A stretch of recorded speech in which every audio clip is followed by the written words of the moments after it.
Edward's Day Out. Once upon a time, there was a little engine called Edward. He lived in a shed with 5 other engines. They were all bigger than Edward and boasted about it.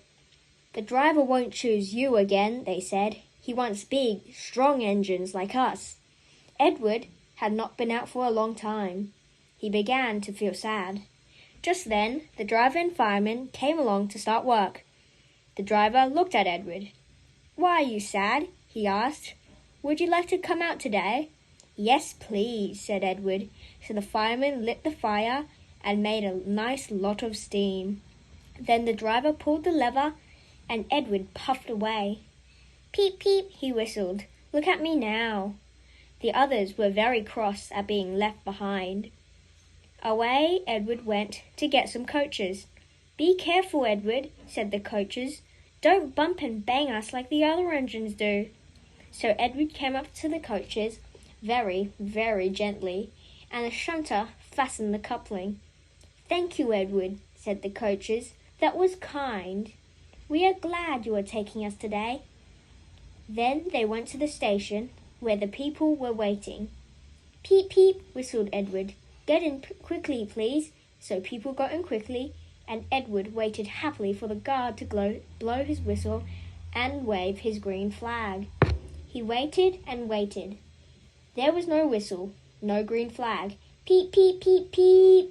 Where's that guard?" Edward was getting anxious. The driver and fireman asked the station master, "Have you seen the guard?" "No," he said. They asked the porter, "Have you seen the guard?" "Yes, last night," said the porter. Edward began to get cross. "Are we ever going to start?" he said. Just then a little boy shouted, "Here he comes!" And there the guard was, running down the hill with his flags in one hand and a sandwich in the other. He ran onto the platform, blew his whistle, and jumped into his van. Edward puffed off. He did have a happy day. All the children ran to wave as he went past, and he met old friends at all the stations. He worked so hard that the driver promised to take him out the next day. "I'm going out again tomorrow," he told the other engines that night in the shed. What do you think of that? But he didn't hear what they thought, for he was so tired and happy that he fell asleep at once. Edward and Gordon. One of the engines in Edward's shed was called Gordon. He was very big and very proud. "You watch me this afternoon, little Edward," he boasted, "as I rush through with the express. That will be a splendid sight for you." Just then his driver pulled the lever. "Goodbye, little Edward," said Gordon as he puffed away. Look out for me this afternoon." Edward went off too, to do some shunting. Edward liked shunting. It was fun playing with the trucks. He would come up quietly and give them a pull. "Oh, oh, oh, oh!" screamed the trucks. "Whatever is happening?" Then he would stop, and the silly trucks would go bump into each other. "Oh, oh, oh, oh!" they cried again. Edward pushed them until they were running nicely, and when they weren't expecting it, he would stop.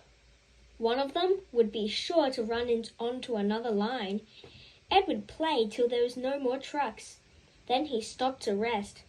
Presently, he heard a whistle. Gordon came, puffing along, very slowly and very crossly. Instead of nice, shining coaches, he was pulling a lot of very dirty coal trucks. "A goods train, a goods train, a goods train," he grumbled. "The shame of it, the shame of it, the shame of it." He went slowly through with the trucks, clattering and banging behind him. Edward laughed and went to find some more trucks. Soon afterwards, a porter came and spoke to his driver. "Gordon can't get up the hill. Will you take Edward and push him, please?" They found Gordon halfway up the hill and very cross. His driver and fireman were talking to him severely. "You're not trying," they told him. "I can't do it," said Gordon. "The noisy trucks hold an engine back so." If they were coaches now, clean and sensible things that would come quietly, that would be different. Edward's driver came up.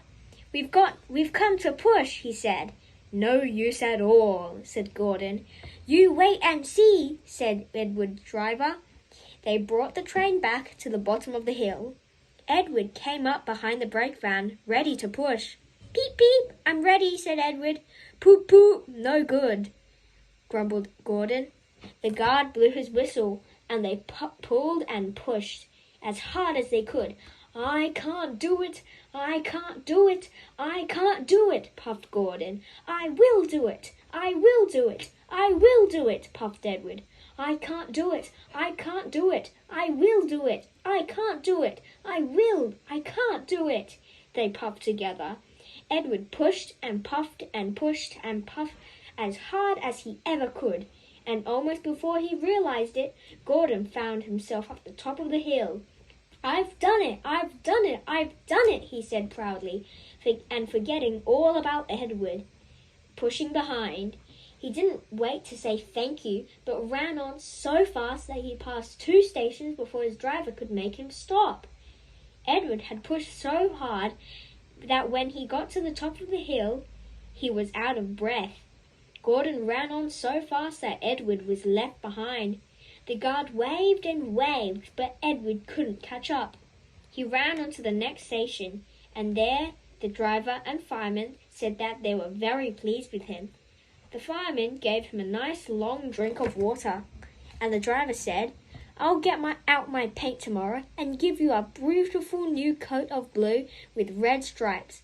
Then you'll be the smartest engine in the shed." The Sad Story of Henry. Once an engine attached to a train was afraid of a few drops of rain. It went into a tunnel and squeaked through its funnel and never came out again. The engine's name was Henry. His driver and fireman argued with him, but he would not move.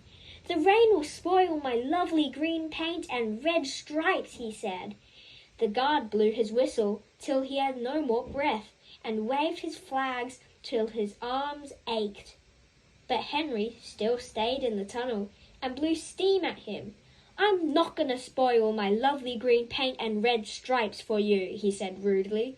The passengers came out and argued too, but Henry would not move. A fat director who was on the train told the guard to get a rope. "We'll pull you out," he said, but Henry only blew steam at him and made him wet. They hooked the rope on and all pulled, except the fat director. My doctor has forbidden me to pull," he said. They pulled and pulled and pulled, but still Henry stayed in the tunnel. Then they tried pushing from the other end. The fat director said, 1, 2, 3, push, but did not help. "My doctor has forbidden me to push," he said. They pushed and pushed and pushed, but still Henry stayed in the tunnel. At last another train came. The guard waved his red flag and stopped it. The 2 engine drivers, the 2 firemen, and the 2 guards went and argued with Henry. "Look, it has stopped raining," they said. "Yes, but it will start again soon," said Henry. "And what would become of my green paint with red stripes then?" So they brought the other engine up, and it pushed and puffed and pushed as hard as it ever could. But still Henry stayed in the tunnel. So they gave it up. They told Henry, "We shall leave you there for always and always and always." They took up the old rails, built a wall in front of him, and cut out a new tunnel. Now Henry can't get out. He watches the trains rushing through the new tunnel. He is very sad because no one will ever see his lovely green paint and red stripes again. But I think he deserved it. Don't you?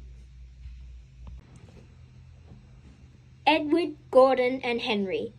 Edward and Gordon often went through the tunnel where Henry was shut up. Edward would say, "Peep, peep, hello," and Gordon would say, "Poo, poo, poo, serves you right." Poor Henry had no steam to answer. His fire had gone out. Soot and dirt from the tunnel roof had spoilt his lovely green paint and red stripes. He was cold and unhappy. He wanted to come out and pull trains too. Gordon always pulled the express. He was proud of being the only engine strong enough to do it. There were many heavy coaches full of important people, like the fat director who had punished Henry.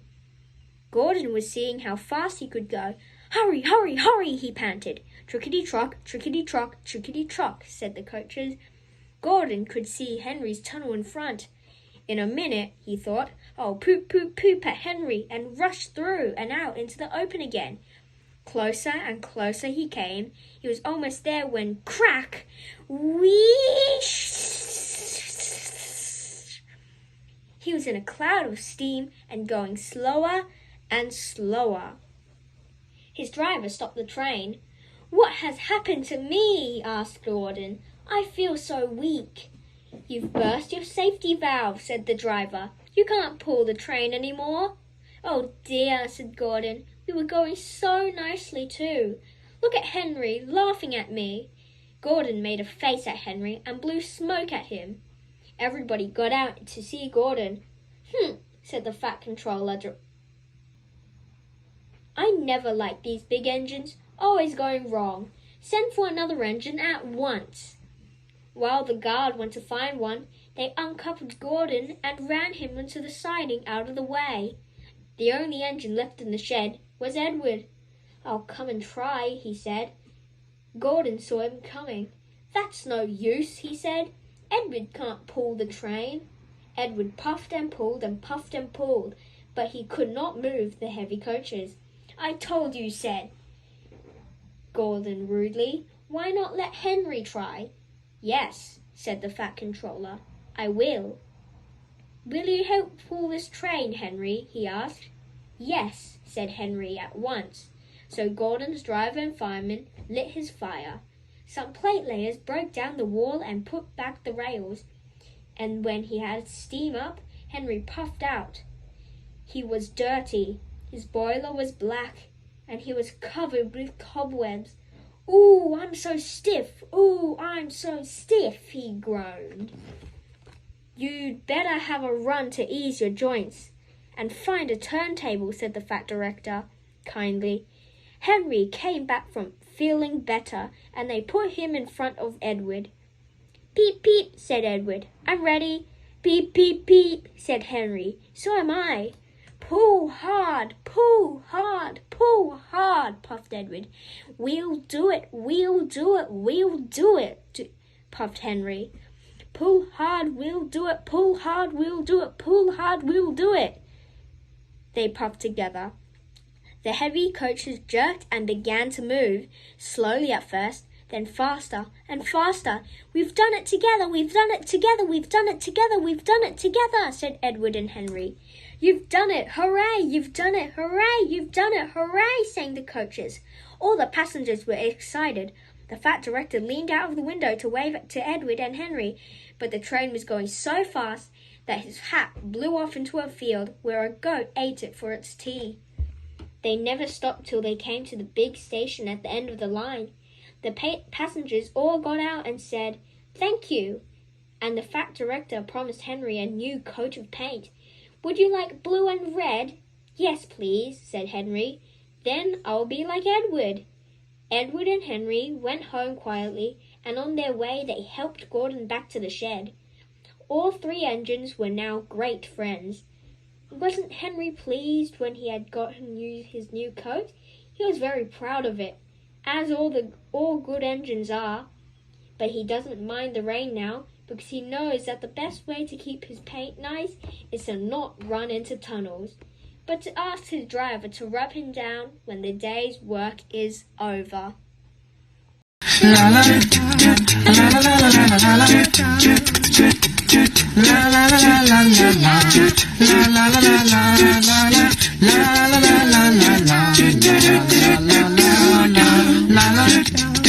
la la la